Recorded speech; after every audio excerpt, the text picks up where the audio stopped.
Bueno, ya me presentaron. Eh, Nosotros somos de la zona del norte de Argentina. Somos traumatólogos, cirujanos.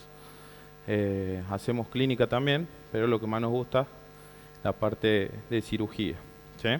Así que bueno, vamos a ver un poquito de las cosas que hacemos diariamente. Bueno, en el caso mío vamos a hablar de lo que son todas las patologías que generalmente se presentan en la clínica, sobre todo a nivel de cadera. ¿Sí?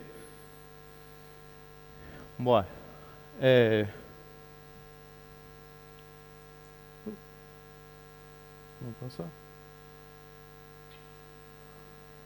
¿Cómo pasó? Ahí está. Bueno, bueno, principalmente hay que saber un poquito de anatomía, ¿sí? La cadera sabemos que está formada por la unión de tres huesos, el pubis, el isquion, ¿sí? Y el ilion, que en el punto de unión de estos tres huesos vamos a tener lo que es el acetábulo, donde articula la cabeza del fémur, ¿sí? Y generalmente, cranealmente, vamos a tener que la cadera articula con el sacro, ¿sí? Por medio de una sinartrosis. Sinartrosis significa una articulación donde no hay movimiento, ¿sí? Es importante saber esto, el tema de la anatomía, sobre todo para ir viendo los lugares de fracturas y de patologías, ¿sí? Generalmente la cadera, algunos la consideran como un cuadrado, otros como un rectángulo, ¿sí? Cualquiera sea la forma. Generalmente cuando ocurren fracturas, ese cuadrado se va deformando, ¿sí? Y siempre pasan dos situaciones. O se fracturan dos o más huesos de la cadera, ¿sí? O se fractura un hueso y se luxa la unión con el sacro, la sacroiliaca, ¿sí? Sumado que este conjunto de huesos forman un anillo óseo, del cual rodean el canal pélvico, ¿sí? Y protegen los órganos internos. También por eso es importante cuando tenemos fractura de cadera evaluar otros órganos como vejiga, parte de intestino, donde hay ruptura y etcétera. Bueno, ahí tenemos un poquito un dibujo, el ilion, ¿sí? El pubis, el isquion, el punto donde se unen los tres forman el acetábulo, que es otro lugar importante en la cadera. Generalmente en la clínica diaria son en el tercer lugar de todo el tipo de fractura que se presentan entre un 20 y un 30%, siendo las de fémur la más frecuente en primer lugar y después húmero y tenemos lo que es cadera, ¿sí? Entre un 20 y un 30%. Es importante saber que la cadera lo que hace es soportar todas las fuerzas, ¿sí? Y genera fuerzas hacia el raquis durante la deambulación del animal. Entonces cuando son fracturados, ¿sí? Sufren algún traumatismo y tenemos una fractura de la cadera, generalmente el paciente no puede tener un sostén de su miembro, ¿sí? Y bueno, esto como decía, siempre a veces antes de un diagnóstico del tema de fractura de cadera, siempre hay que evaluar porque siempre tenemos otro tipo de lesiones asociadas, ¿sí? Entonces hay que hacer un examen de lo que si hay ruptura de vejiga, a veces tenemos ruptura de uretra, ¿sí? Entonces, o hernias abdominales, que son las rupturas de las partes de músculos abdominales. Y sobre todo estamos en la zona cerca de la columna, entonces tenemos a veces compresiones medulares, entonces son más primordiales este tipo de lesiones que una fractura de cadera, ¿sí? Y también podemos tener, también hay que tomar la atención, neumotórax, ¿sí? Que es cuando ocurre muchas veces con los traumatismos. Bueno, y estas son las consideraciones para tener en cuenta en el momento de si va a operarse o no, ¿sí? Es importante saber el lugar, el tipo de lugar de qué hueso está afectado, ¿sí? Generalmente el ilion y el acetábulo, como dice ahí, son los más importantes dentro de todos, porque son los que soportan la mayoría de la carga de la fuerza. Entonces, generalmente cuando hay fractura de ilion y acetábulo, el paciente no camina para nada, ¿sí? Caso contrario, cuando tenemos isquion y pubis, generalmente el paciente puede deambular con cierta dificultad, pero puede caminar. Y no son de primordial importancia en el momento de tomar decisiones de operar, salvo cuando tenemos alguna una ruptura de uretra, que por lo general la fractura de isquion son las que complican ese tipo de patología, y ahí sí tenemos que tomarla como importancia, ¿sí? La integridad de la articulación, la coxofemoral es importante, también va a tener cierta dificultad cuando tenemos una lesión, y la sacroiliaca también vamos a tener, ¿sí? Y ver en el momento de la radiografía, sobre todo, qué tan desplazados están todos los fragmentos, ¿sí?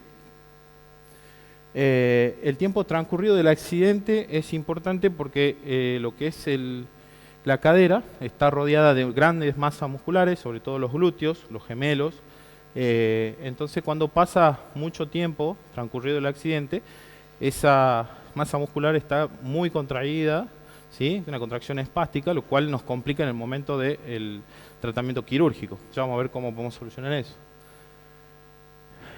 Y el peso del animal, generalmente, bueno, mientras más grande, más pesado sea el perrito, generalmente, o el gato, siempre tiene indicación quirúrgica, ¿sí? Uy, ¿qué pasó?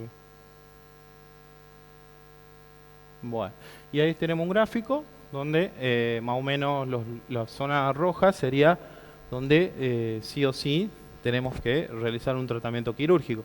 La zona del acetábulo, la articulación coxofemoral, el ilion y la articulación sacroilíaca, ¿sí? El pubis y el isquion por ahí están en menos, se puede utilizar un tratamiento conservador, ¿sí? En los otros casos siempre es recomendable un tratamiento quirúrgico. En cuanto al diagnóstico, siempre se hace un examen clínico. Ya cuando el paciente, bueno, viene con un problema de deambulación, donde no puede mantenerse en pie, ya más o menos nos va indicando, ¿sí? Y después pasamos ya a un examen previo que hicimos, examen general del animal, descartamos fractura de columna, neumotórax, todas esas cosas. Recién pasamos a un diagnóstico radiológico, ¿sí? En este caso teníamos un perrito que tenía una fractura de ilion. La mayoría de las fracturas de ilion siempre son oblicuas, ¿sí? Allá tenemos una luxación sacroilíaca donde se desprendió la unión del ilion con el sacro, ¿sí? Por eso le decía que siempre están acompañadas de 2 o más fracturas, ¿sí? Tenemos una fractura de ilion, allá hay una fractura de pubis también. Acá tenemos una fractura de ilion también, ¿sí? Donde está bastante desplazado el fragmento, ¿sí? También tenemos el isquion, un pedacito, un fragmento que se fue hacia un poquito del canal pélvico, pero siempre se van presentando 2 o más. Acá era un gato, siempre el gato tiene el fémur más recto y las vértebras más rectangulares. Fractura ilion y fractura acetabular, ¿sí? Acá tenemos fractura acetabular, también una luxación sacroilíaca. Siempre se presenta, como decíamos, más o menos como le decíamos, o una fractura y una luxación, o 2 más fracturas. Allá tenemos un caso bien complicadito, donde tenemos múltiples fracturas. En esos casos son donde tenemos que ver qué vamos a solucionar. Tenemos fracturado casi los 2 ilion, los 2 acetabulum, isquion, ¿sí?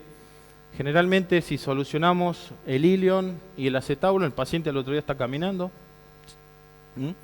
El isquion, la fractura esa de isquion, como que no es que no le tengamos importancia, pero al no tener responsabilidad en la carga del animal, no son tan importantes en este tipo de casos, ¿sí?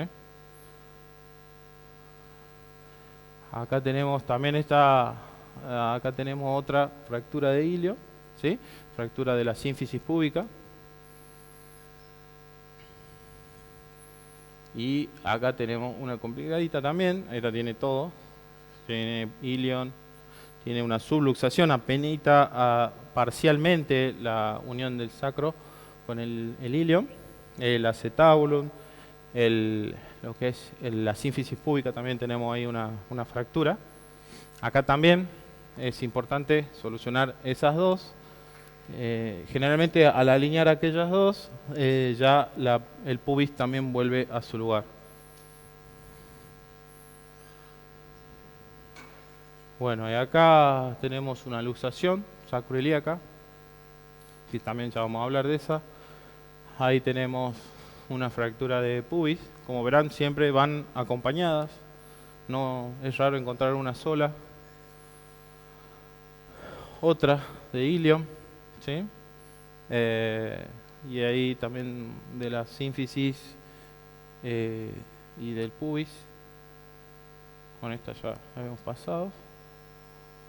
Y este era un paciente que llevaba casi 7 días.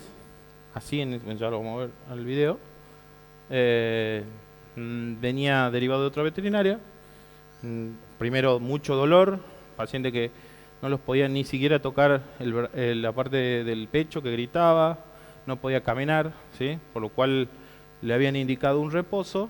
Con reposo, este tenía una de las placas, tenía fractura de ilion de los dos lados, entonces un reposo se complica y pasa este tipo de cosas donde el paciente no camina y después empieza a tener problemas también en la columna por la posición que adopta. Play, por favor.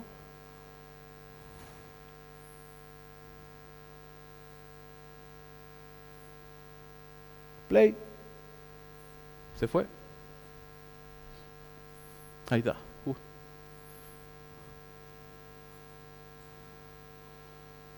Otra vez, porfa. Como verán, ve cómo flexiona, mantiene, y esa era su posición. Estaba todo el día así, hacía pis, caga, todo normal, pero no podía mantenerse en pie. Bueno. En cuanto al tratamiento conservador, se refiere a un tratamiento con médico y con reposo.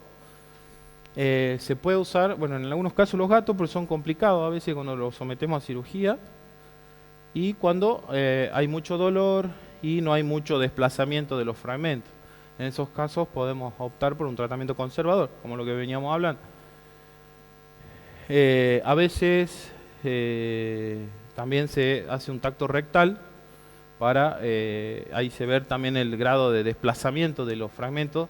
Con el tacto rectal podemos ver si está muy desplazado, ¿sí? Inclusive si sacamos por medio del dedo, a veces sale sangre, eso también nos puede indicar que hay una ruptura de lo que es el recto, o también en el caso de los machos tenemos que palpar lo que es la próstata, y cuando hay una abulsión de uretra no se la palpa, ¿sí? Entonces eso es una de las cosas. Reposo en jaula tiene que estar quieto porque es un lugar donde si se mueve mucho le va a doler, no va a formar callo, ¿sí? Antiinflamatorios yo lo doy por 7 días. Lo que sí usamos es carprofeno a 2,2 miligramos kilo, o meloxicam también a 0,1 miligramos kilo. Y de analgésico es en términos de 30 días, que es el periodo de recuperación, porque más o menos en 2 semanas, 3 semanas ya están queriendo incorporarse. De analgésicos estamos usando mucho lo que es tramadol a 4 miligramos kilo cada 8 horas. O ahora estamos empezando a usar la codeína, ¿sí? La codeína es muy buena, es un agonista opiáceo que en hígado se metaboliza y pasa a ser morfina, y no es tan potente como la morfina, pero no tiene tanta dependencia como es la morfina. Esa la usamos a 3-4 miligramos kilo cada 8 horas más o menos, en comprimido. Los tratamientos quirúrgicos. Esto de los tutores externos que se usan en cadera, yo lo uso mucho, pero ahí no incidimos, no ingresamos. Esto lo uso mucho en casos donde pasó mucho tiempo, porque el paciente venía en el caso de ese, que ya lo vamos a ver, venía derivado de otro lado hace mucho tiempo, y abrir esa cadera no iba a traer muchos problemas. Y lo que hacemos es colocar una serie de clavos por fuera, ¿sí? Los tutores externos son clavos intramedulares que atraviesan, digamos, ¿no es cierto?, la piel y llegan al hueso en la corteza, ¿sí? Siempre tienen que atravesar 2 de la corteza y tienen que tener cierta inclinación, ¿sí? Estabilización en caso de múltiple fractura. A veces tenemos no solamente fractura de cadera, tenemos fractura de húmero que van combinadas. Entonces, por ahí, para no tener tanto tiempo quirúrgico y acortar los tiempos quirúrgicos, solucionamos fémur u otro tipo de fractura y hacemos unos tutores que son una resolución rápida.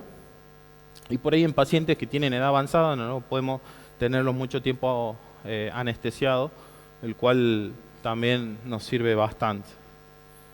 Esa es la posición. Esta era la perrita que estaba ahí en el video, ¿sí? Una perrita que estaba muerta de dolor. Ahí ya está anestesiada. Tiene que irla más o menos con los... va con los miembros por gravedad, para que eso permita acomodar los fragmentos, ¿sí? Y así se trabaja con los clavos, como ir viendo. Este es el primer clavo, ¿sí? Se coloca en el ilion, se ve que va con una inclinación más o menos de 45 grados, ¿sí? Después, bueno, este otro, del otro lado también lo inclinamos, se forma una V corta de ese ilion. A veces, si está el fragmento ahí, por medio de esos dos clavos que ya lo introducimos, se puede también acomodar el fragmento. Todo esto para no ingresar, ¿sí? Ahí están de los dos lados. A veces, como se ve ahí, es difícil ingresar, entonces se hace una incisión en la piel y con una hemostática se va divulsionando para llegar a lo que es el hueso, ¿sí? Y acá en el isquion, yo pongo de 2 a 3 en el ilion, ya les voy a mostrar, y en el isquion, ¿sí? En el isquion se pueden colocar también inclinados. A mí me gusta más paralelo, ¿sí? Por una cuestión de que tengo más profundidad. Por ahí en inclinados tengo muy poco diámetro del hueso y a veces se terminan aflojando los clavos, ¿sí? Ahí se ve que va en el isquion. No sé si ese video, play, por favor, creo, no. Bueno, acá se ve, ¿sí? Que va medio paralelo y ahí se ve la inclinación. Y a veces, según el caso, si es en este caso esta es la perrita primero que habíamos mostrado, para estabilizar un poquito pongo uno en el medio. También, a veces sí, a veces no, depende del caso. Este sí, play, por favor. Acá estamos poniendo en lo que es ilion, ¿sí? Sí, siempre tocando y palpando para viendo dónde es. Esto es práctica. Si, yo comenzaba, ponía un clavo, me iba a sacar radiografía, me fijaba, porque si nos pasamos, estamos complicados, ¿sí? Entonces, después ya a medida que uno va haciendo las prácticas, eso va saliendo solo, ¿sí? Pero por ahora los primeros, cuando se empieza, es recomendable empezar a poner un clavo, sacar una placa, e ir viendo si vamos colocando. Bien. Ese play, por favor, creo que ese sí. Este en isquion también, ¿sí? Siempre, como verán, el animal con su tricotomía, campos, todo siempre, la asepsia fundamental, camisolín, guantes, todo estéril, instrumental también, ¿sí?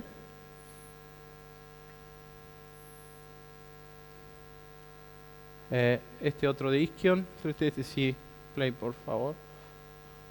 Ahí vemos, miren ese video, ahí, como entra, ¿sí?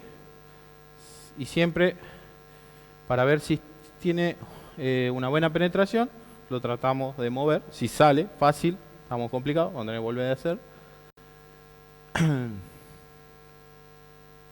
Y este es un paciente 4 horas después de operado. Después ya les muestro qué hacemos con los hierritos. Ya estaba caminando, ¿sí? No había pasado nada de la cirugía casi. Ya estaba molestando ahí. Bueno. En las radiografías a veces se ven medio raras, porque es difícil, pero bueno, nos ayuda un poco también para ver que no nos hayamos ido por otro lado, ¿sí? Esta es otra placa porque estas son rótulas de Maynard, ¿sí? Ya vienen preparadas para la cadera. Es difícil conseguirlas, bueno, generalmente en Europa, y si las pedí en Europa son bastante caras. Entonces lo que hacemos es con esas puntas de clavos que tenemos, que pusimos en el ilion y en el isquion, entonces lo que hacemos es doblarlas y inclinarlas, como ya vamos a ir viendo, así, la vamos presentando, el isquion con el ilion, ¿sí? Y los dos ilion lo vamos también, esa de la cola siempre con un guante, siempre la estrella, porque la cola es sucia. ¿Sí? Ahí se ve cómo están inclinadas. Se las pueden sujetar con un precinto, ¿sí? Para darle estabilidad. Sería una imitación de esa rótula de Maynard, que ya viene un tornillito y que lo agarra los clavos, pero bueno, son caros. Lo que se pone metacrilato o epoxilina son también, una vez que tenemos armado el sistema, le ponemos metacrilato, ¿sí? Este es otro perrito, ¿sí? Ahí se ve bien la inclinación.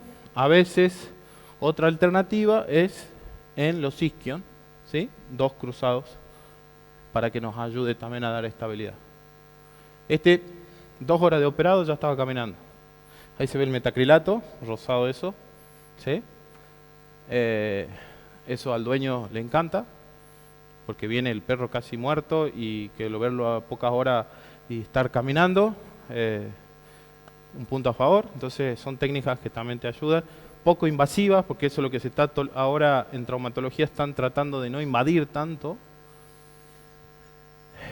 Estas son las rótulas de Maynard. En este caso, fíjense que también pone una cerca del acetábulo. A mí no me gusta porque le quitas movilidad, mi forma de pensar, pero yo con el isquion y el ilion ya cumplo lo que yo quiero, digamos. Otras opciones, no solamente es eso, tenemos cerclaje, que son los alambres quirúrgicos que se puede hacer, ¿sí?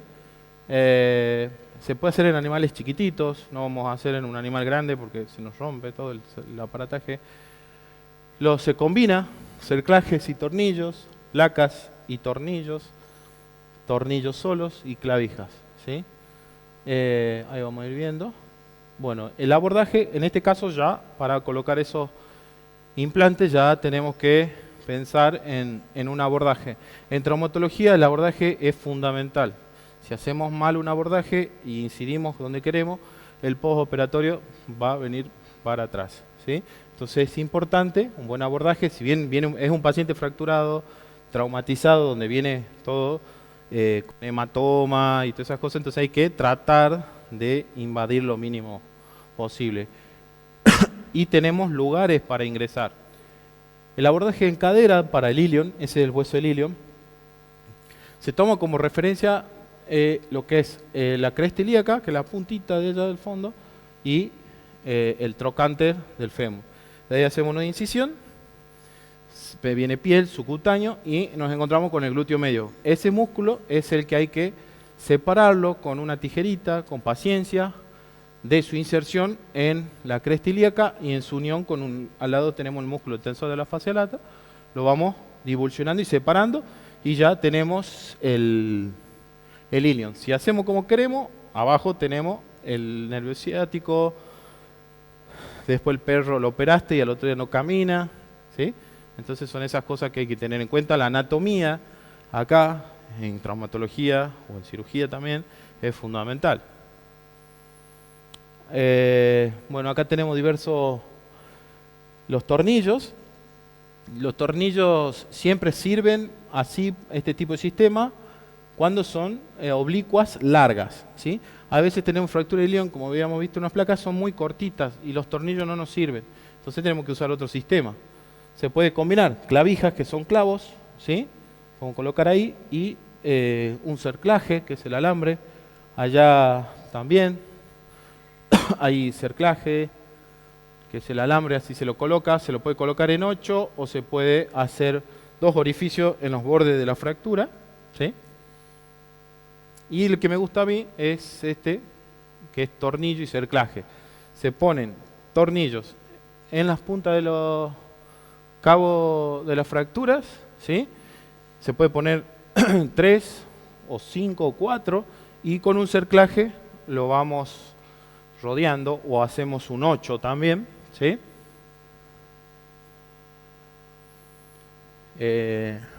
Y también, bueno, ahí se ve la placa, el tornillo, ¿sí? Acá, bueno, se ve del otro lado, pero son 3 tornillos, entonces se hace... bueno, esta era una fractura de la cabeza del fémur, donde se ponen unas clavijas. Las placas y tornillos, ¿sí? También es otro sistema lindo, que anda bien, el perro también se recupera rápido. El problema de las placas es que son caras, ¿sí? Tienen que ser placas de titanio, que son las que vienen. Hay otras de acero quirúrgico más baratas también, pero las de titanio son las mejores, ¿sí? Siempre mínimo hay que poner 3 tornillos por arriba y por abajo y por arriba de la fractura. Acá en las placas, siempre cuando uno pone placas en cualquier otro hueso, siempre se ponen de a poco, uno de acá, uno de un lado y el otro del otro lado. Acá todo lo contrario, porque acá es difícil, las alas del ilion o el cuerpo del ilion cuando está fracturado es difícil alinearlo. Entonces hay un secretito de poner primero los 3 clavos, estos, del segmento caudal, para que yo con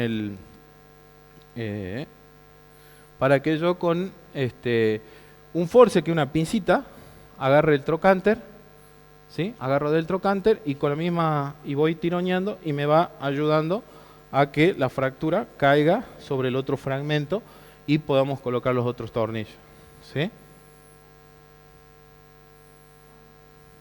Aquí se ve otra, pero bueno, las fracturas acetabulares, como le hemos dicho, son otras, las acetábulos no hay que hacerlas, porque son las importantes en la estabilidad. Acá vienen, no se puede colocar se puede colocar otras cosas, pero lo ideal es que no se forme callo. Cuando uno coloca placas en cualquier hueso, lo que hace la placa es que no forma un callo exuberante como poner un tutor externo o como poner otro tipo de sistema. La placa forma hueso nuevo por el tipo de osteosíntesis que realiza. Entonces, si forma callo, el acetábulo va a molestar la cabeza del fémur y el paciente no va a caminar bien, va a molestar y vamos a terminar en otro tipo de cirugía que ya vamos a ver. Ahí se ve la placa, eso que se ve ahí es la cabeza del fémur, ¿sí? Y esta es una placa, tienen distintas placas, placas de reconstrucción, placas acetabulares, también son caritas.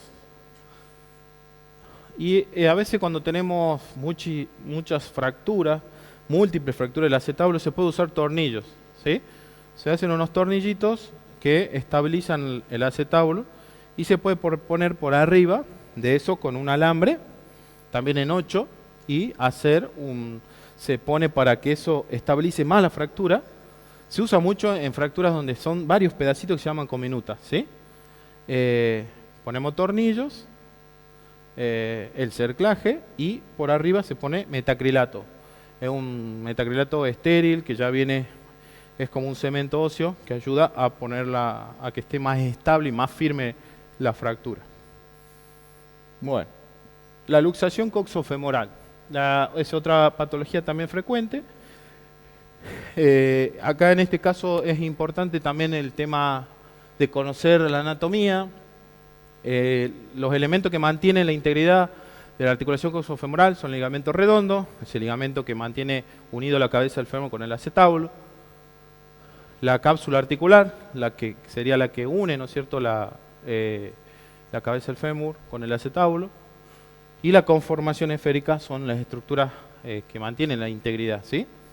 Generalmente siempre son traumáticas, de origen traumático, donde tenemos distintos tipos de luxaciones, cráneo dorsal, se puede va hacia adelante, o ventral, ¿sí?, que va hacia atrás, pero son más raras.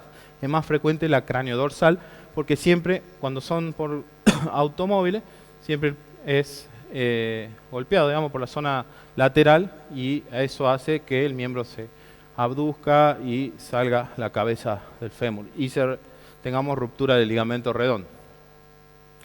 Generalmente un paciente que viene con mucho dolor, claudicación de elevación, donde el paciente que no puede asentar el miembro o asienta en pinza, ¿sí? Debido al dolor, porque bueno, hay una ruptura de la cápsula, hay hemorragia de los músculos, y todo eso va haciendo una fibrosis que duele, molesta, ¿sí? Y bueno, los espasmos musculares, la rigidez de las zonas también son otras cosas, y a veces, si lo vemos de atrás, se ve una elevación del trocánter, ¿sí? Lo vemos más elevado con respecto al otro. El examen es, bueno, en base a la clínica, ya le voy a mostrar, se hace en el espacio entre el isquion y el trocánter, hay un espacio. Entonces nosotros agarramos el fémur, lo hacemos hacia caudal y normalmente el trocánter nos empuja el dedo. Cuando hay una luxación, ese espacio está más agrandado y cuando hacemos este movimiento no nos empuja el dedo, ¿sí? Es una prueba para ver también la luxación de coxofemoral. Y bueno, el examen radiológico también nos ayuda, ¿sí? Ahí tenemos una luxación cráneo-dorsal, ¿sí? Otra en un gato, el fémur bien recto, las vértebras, miren, más rectangulares, por eso se puede diferenciar en las placas. Otro, se ve medio patas cortas, por eso esa forma del hueso, un salchicha. Cráneo dorsal, siempre son más frecuentes este tipo de baja. Y esta era un perro que, miren dónde se fue la cabeza del fémur. Todo eso donde no se ve nada, tenía todo un hematoma, inflamación, ¿sí? Y la cabeza del fémur le llegó cerca del semitendinoso y membranoso. Bastante complicada fue esa cirugía. Esa no queda otra que cirugía. El tratamiento de este tipo de patologías, ahí dice 48 a 72 horas, se hace un vendaje, lo vamos a ver. Generalmente a veces yo lo uso hasta 24, porque a veces no, ya a las 48 horas ya está todo fibrosado, inflamado, ya es medio difícil poder reducirlo. Lo que hace ese vendaje es, se acomoda la cadera, ¿sí? Se hace una rotación externa, ¿sí? De ahí se hace una presión disto-caudal hacia atrás, y después rotamos y ya acomodamos la cadera. A veces eso no se puede hacer, por más fuerza que tengamos, es imposible, y por a veces ponernos a hacer fuerza, hacemos otras cosas, fracturas que después el perrito anda complicado. Entonces, si no se puede, hay que avisar al dueño que, como está anestesiado, esto se tiene que hacer, la acomodación tiene que ser todo con anestesia. Entonces, como está anestesiado, ya seguramente pasa a quirófano. El vendaje de Emer en 8, ¿sí? Una vez que se acomodó, ¿sí? Se pone una ovata de algodón o algodón para no dañar la piel, y luego con una cinta, ¿sí? La tela, una cinta adhesiva, la blanca esta, se pasa por craneal, por medial, digamos, de lo que es el muslo, pasamos por lateral, por atrás y lateral del muslo, volvemos de nuevo y vamos repitiendo ese 8. Con esta posición el paciente tiene que estar de 7 a 15 días o 20 días mejor, pero a veces el perro es medio complicado. Si le molesta, se le pone un collar isabelino para que no se toque el vendaje, porque también es otro problema. También se usa mucho en cachorros, se puede usar en cachorros cuando tienen fracturas acetabulares mínimas, lo cual inmovilizamos, se usa bastante. También cuando el dueño no quiere acceder a cirugía, podemos estabilizar así la cadera en cachorro. En adulto no, porque en adulto seguramente se va a hacer una artrosis y vamos a terminar en una exéresis de la cabeza del fémur. Ese sería el vendaje, sería una reducción cerrada, o sea, donde no ingresamos. Una reducción abierta, tenemos diversas opciones, ¿sí? Este enclavejamiento transarticular, ¿sí? Lo que se hace es, se coloca un clavo intramedular, sin abrir también, o se hace una pequeña incisión desde el trocánter hacia la cabeza del fémur, con un ayudante con la mano en el recto, y él nos va ayudando si nos vamos pasando, ¿sí? Para que no le moleste. Y obviamente radiografías para ir viendo. Sutura antirrotacional, no me gusta, ¿verdad? Porque a veces se hace con un nylon grueso, porque la usé pocas veces, porque a veces ese nylon como que se desgasta y se rompe de nuevo. Se hacen unos orificios en el trocánter y en el ilion, y se hace un 8 con el nylon. Algunos usan cerclajes, el cerclaje también se desgasta y se rompe, ¿sí? Y ya cuando ya generalmente vienen con estas luxaciones, con casos crónicos, no hay mucho que hacer, pues ya la cabeza femoral ya perdió irrigación, ya está todo fibrosado, ya hay que hacer una exéresis de la cabeza del fémur o artroplastía de la cabeza del fémur, donde se saca esa cabecita. Esa es la clavija transarticular, ¿sí? Desde el trocánter hacia la cavidad acetabular, podemos irnos un poquito más. Por eso el ayudante que está ahí nos va orientando. Acá, por ejemplo, nos pasamos un poquito. Por eso también es importante la radiografía, porque si yo no saco la radiografía, no, está bien. Después viene el perro que le molesta, entonces las radiografías intraoperatorias son fundamentales, ¿sí? Esta es la sutura antirrotacional, ¿sí? Del trocánter al ilion. Se hace un 8 y eso le da cierta estabilidad. Y se combina con la capsulorrafia, porque la cápsula está desgarrada y hay que suturarla, también es fundamental eso. Bueno, la exéresis de la cabeza del fémur, ¿sí? Sería la extirpación de la cabeza del fémur, ¿sí? Donde generalmente, esto ya como decíamos, en casos crónicos, o pasado más de 7 días, pues ya es imposible acomodar una cadera así. Acá tenemos, bueno, se hace una... Más también a veces va un poquito del cuello. El corte tiene que ser el correcto, dirigido hacia el... este es el incorrecto, porque apuntando hacia la cabeza no se hace nunca con el osteótomo, que es como una palita con una punta y un martillo. Se golpea en relación al tronco del animal, como en la que está en el medio, hacia el tronco, hacia el raquis del animal. Entonces ahí también evitamos que queden algunas puntitas, astillas, que eso nos pueden complicar y le puede dañar, molestar al paciente.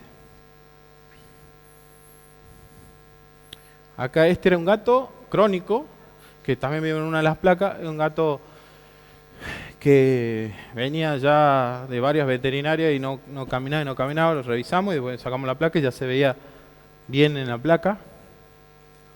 Bueno, esta es en la cirugía, también intraoperatoria, que le hizo un ayudante. Fíjense cómo a ver, ahí quedó una puntita, esa puntita molesta, después la que nos complica. Entonces es importante el intraquirúrgico, ahí está la puntita. Y ahí está el ligamento redondo, fíjense cómo está la cabeza del fémur, toda roja, irritada, ¿sí? Y esa puntita, si no la sacamos, después tenemos que volverlo a operar al perro por esa puntita. Entonces es mejor antes que después, ¿sí? Por eso las placas intraquirúrgicas, como les decía, son importantes. Este gato, play por favor.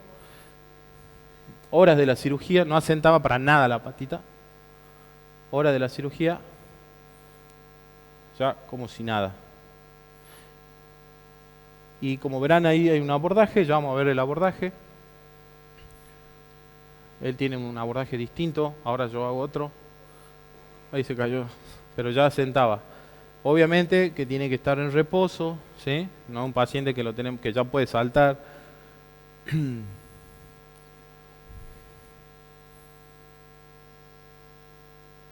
Encima era malo y después de eso estaba un poquito más tranquilo. Porque por ahí el dolor también es un síntoma. El paciente está irritable, molesto, ¿sí? Bueno. El abordaje, tenemos distintos tipos de abordaje.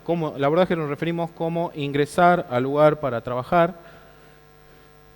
en este caso, acá, este abordaje se toma como referencia el trocánter y la parte del tercio proximal del fémur. De ahí ingresamos a piel, subcutáneo.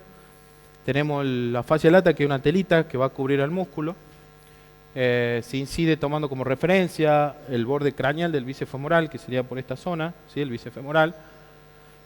Y de ahí ya no aparecen los glúteos, y entre medio de los glúteos nos vamos metiendo y llegamos a la articulación. Y acá sería más o menos, pero este B sería la fascia, el bíceps femoral, ¿sí? La fascia lata. A ver acá mejor. Uy. A ver.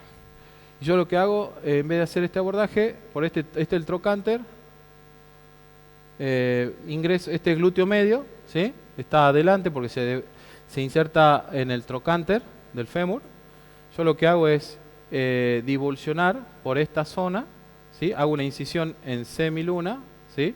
Por esta zona, y divulsiono esta zona del glúteo medio y no daño tanto los músculos, ¿sí?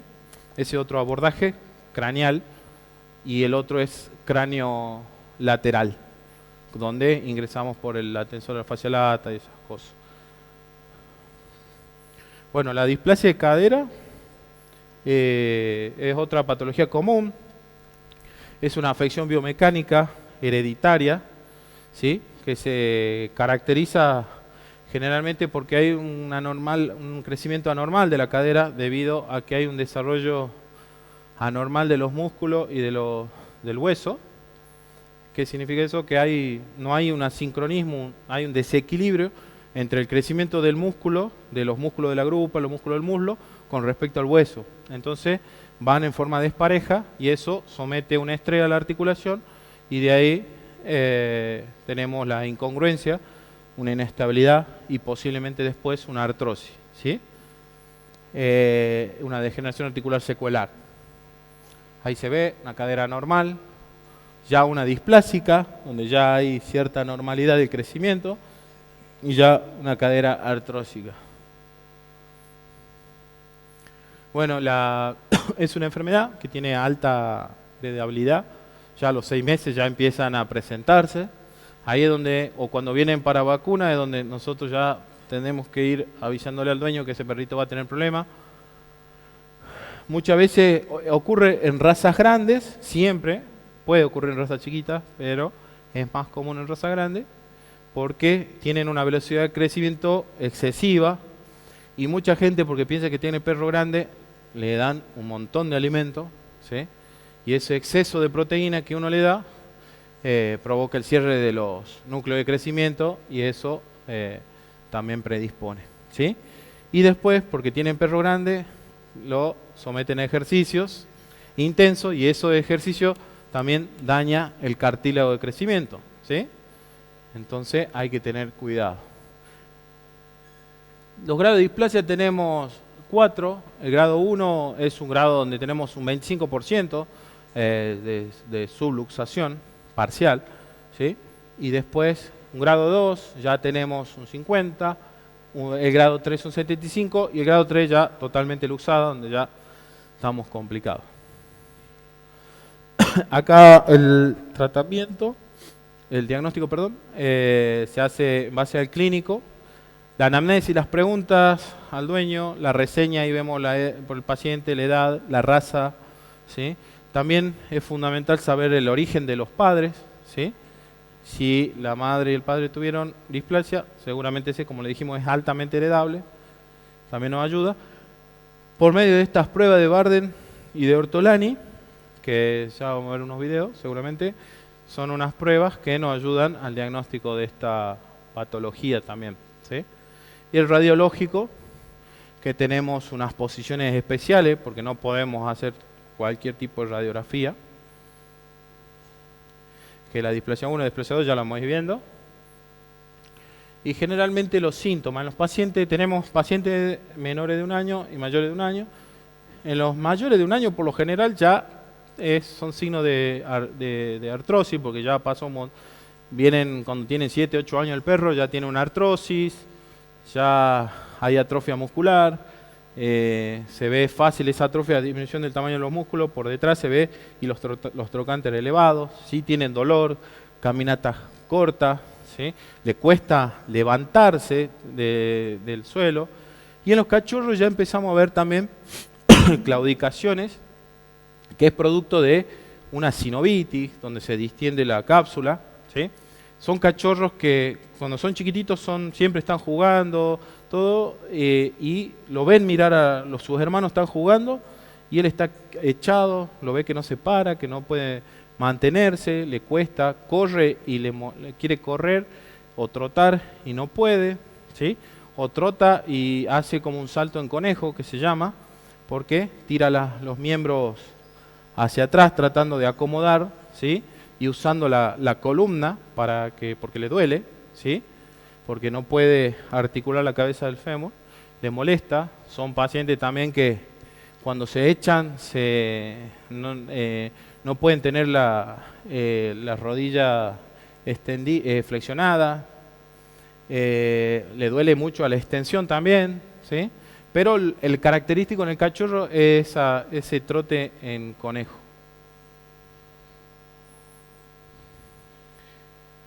Bueno, y esa es la prueba de Ortolani. Esa lo que se hace una mano sobre el fémur, la otra en la zona de la cadera, ¿sí? Se hace una presión con la mano que está en el fémur hacia adelante. Cuando presionamos se hace una abducción y ahí se siente un chasquido. También se lo puede hacer con el paciente echado como boca arriba, abriendo y cerrando, y ahí se escucha un chasquido, una crepitación. A ver, aquí el video. Play, por favor. Esta es la primera que se ve ahí, el espacio ese era para la luxación, ¿sí? ¿Sí? Ahí está el dedo entre medio para tratar. Y esa es la prueba de Ortolani. Y después tenemos la de Barden, donde se pone un dedo en el trocánter y con la otra mano se trata de elevar. Cuando hay cierto movimiento del dedo que está en el trocánter, no da positivo a una laxitud. Estas pruebas son para ver la laxitud articular y sobre todo no es patognomónico de la displasia, pero para ver laxitud, que en la mayoría de los casos, ¿sí? En la prueba esa de Ortolani, a veces en los perros grandes no se siente más crepitar, como si hubiera una fractura, debido a que la cápsula está engrosada, hay fibrosis y todo eso, ¿sí? En los cachorros sí se siente un chasquido típico, ¿sí? Play, ahí está ya con el hueso. Ahí se ve la prueba de Barden, la presión que se hace, ese movimiento, se va a la cabeza del fémur. Esa es la de Barden. Y esa es la de Ortolani, otra variante, donde se cierra y se abre el miembro, y ahí se ve cómo se hace y se siente ese chasquido.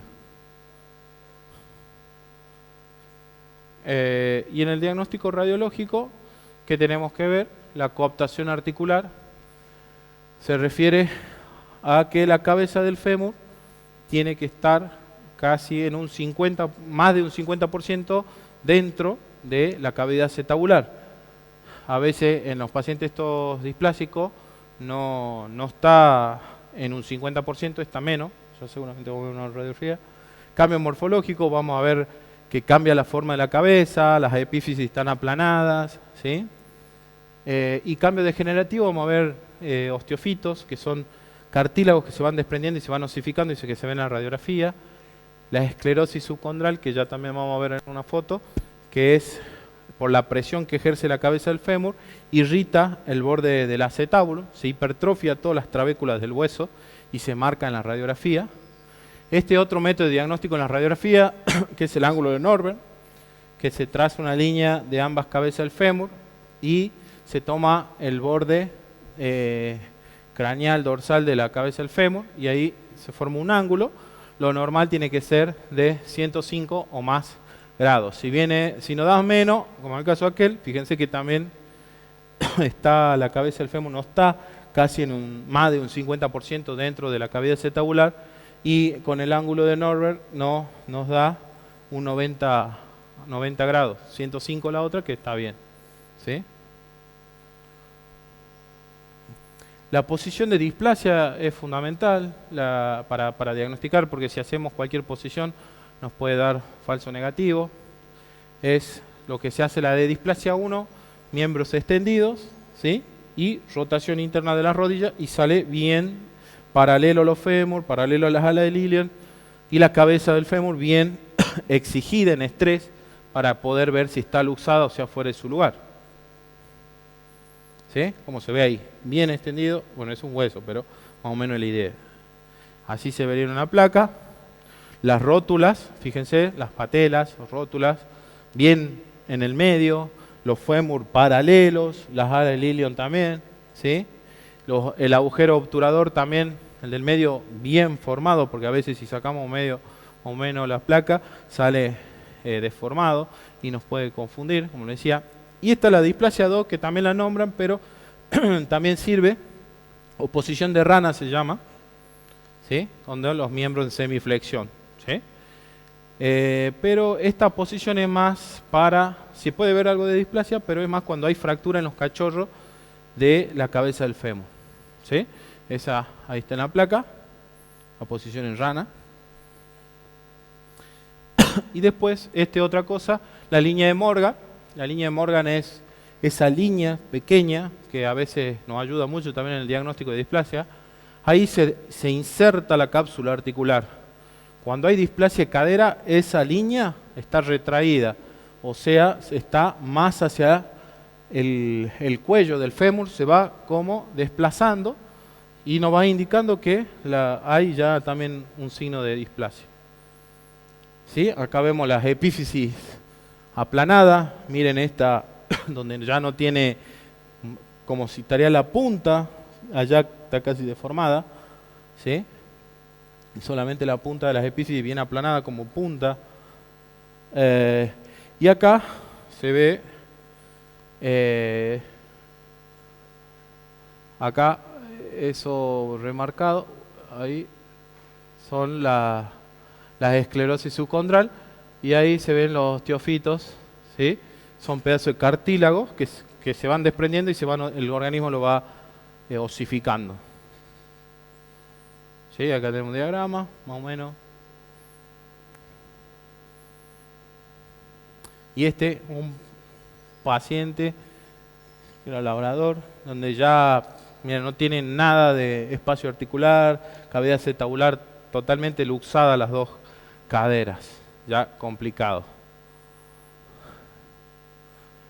El tratamiento en pacientes, en cachorros, siempre tenemos variaciones, pero siempre hay que tratar de manejar la dieta, que siempre es mucho de los problemas, el ejercicio. Yo lo que hago es pasarle del alimento de cachorro, lo pasamos al alimento adulto, porque el adulto tiene menos cantidad de proteína y de calcio, entonces evitamos esa sobrecarga de proteína que hace el cierre epifisiario. Natación, anda bien también. Y bueno, el rescate por AINE rescate se refiere a un tratamiento intenso por 4 días con AINE, ya sea meloxicam, firocoxibir, ¿sí? Que andan bastante bien. Y condroprotectores, vienen alimentos condroprotectores para fortalecer las articulaciones, o vienen comprimidos también. Y caminatas cortas y continuas, ¿sí? Hacer ejercicios leves, tampoco intensos de sacarlos a correr como hacen algunos. Y después ya, cuando ya pasa que no tenemos otras opciones, la sinfisiodesis, ya vamos a ver un dibujito. La sinfisiodesis lo que se hace es con un electrobisturí, se cauteriza la zona de la sínfisis púbica donde se unen, y ahí eso genera un cierre de los cartílagos de crecimiento, y se rota el acetabulum y estabiliza la cabeza del fémur. Otra que se usa, lo usé poco pero no me gusta mucho, es la osteotomía pélvica. La osteotomía pélvica se hacen varias incisiones en el hueso, se hace una incisión en el ilion, transversal, en el isquion y en el pubis a veces, y se coloca una placa especial, que también ya vamos a ver. Eso lo que hace es rotar al acetábulo para que se acomode y se estabilice la cabeza del fémur. Y la que anda bien, bastante bien, es el músculo pectíneo, que es, a ver, vamos a ver una foto del pectíneo, se corta, el pectíneo va por esta zona, ¿sí? Es un músculo chiquito, ¿sí? Donde generalmente, como se inserta cerca en la eminencia púbica y se inserta cerca del fémur, en la superficie rugosa, es uno de los que se contrae y son uno de los responsables del dolor del paciente. Entonces lo que se hace una pequeña incisión y se lo corta el músculo y se evita esa contractura, pero en 6-8 meses vuelve con contractura de otro músculo, pero es para aliviar y ver que podemos solucionar. También sirve mucho en pacientes grandes, donde bueno, ya vamos a ir viendo. Bueno, y en los mayores de 1 año, a veces ya no queda otra, pues ya tenemos todo con degeneración articular, artrosis, la exéresis y la cabeza del fémur, ¿sí? La denervación más una pectinectomía en pacientes que por ahí no lo podemos someter a mucho tiempo de anestesia, entonces hay que evaluar todo. Se hace la denervación más la pectinectomía, la combinación de esas dos, bastante bien. La denervación lo que se hace es, o con un clavo en el borde dorsal del acetábulo se raspa, ¿sí? O con un electrobisturí se puede cauterizar y eso genera una inflamación. ¿Qué pasó? Papá, a ver. Y ahí está la pectinectomía. Es un músculo chiquitito pero potente, ¿sí? ¿Sí? Es un abordaje chiquitito, cirugía sencilla, ¿sí? Y que nos ayuda mucho en los pacientes ovejero alemán, que son los que vienen siempre, para aliviar el dolor. ¿Sí? Acá se hace la sinfisiodesis. Hay que tener mucho cuidado porque por ahí pasa la uretra, si nos equivocamos, cortamos la uretra. Y estos son los patrones que se toman para hacer una osteotomía, la triple osteotomía o doble osteotomía, depende de cuántos huesos se incida, ¿sí?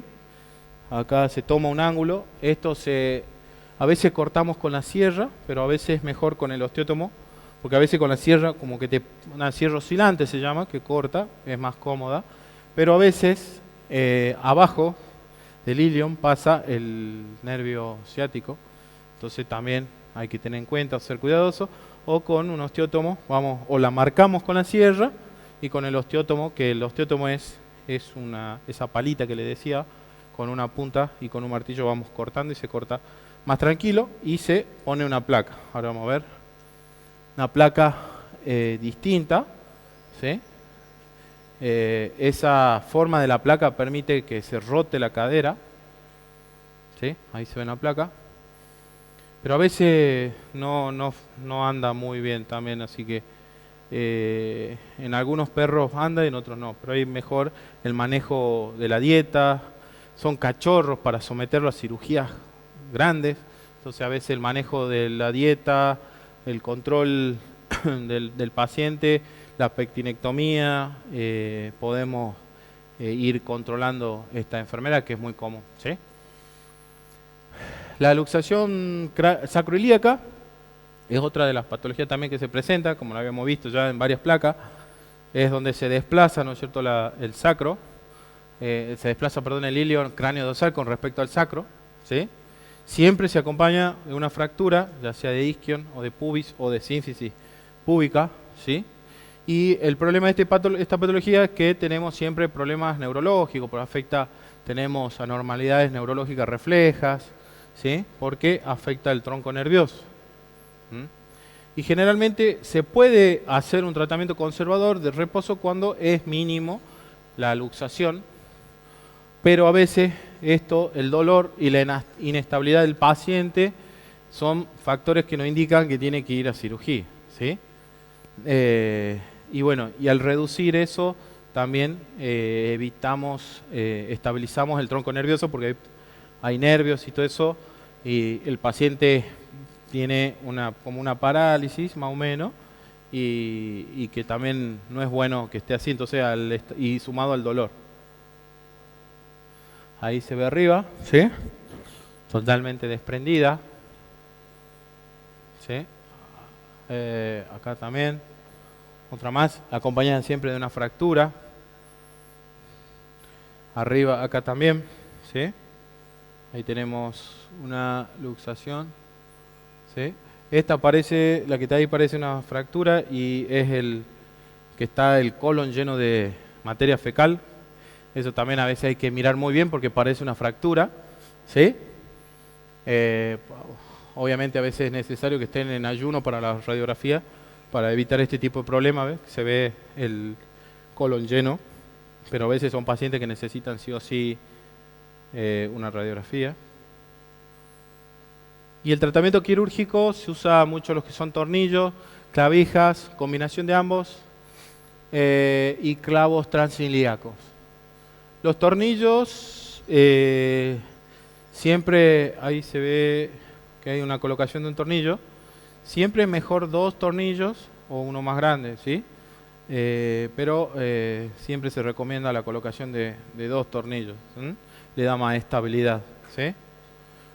Y el tornillo va hacia, une lo que es el ilion con el sacro, vamos hacia el cuerpo del sacro, ¿sí?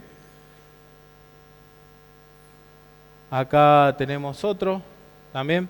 Ahí abajo tenemos unos tornillos con cerclaje, pero es del acetábulo, ¿sí? Y acá tenemos las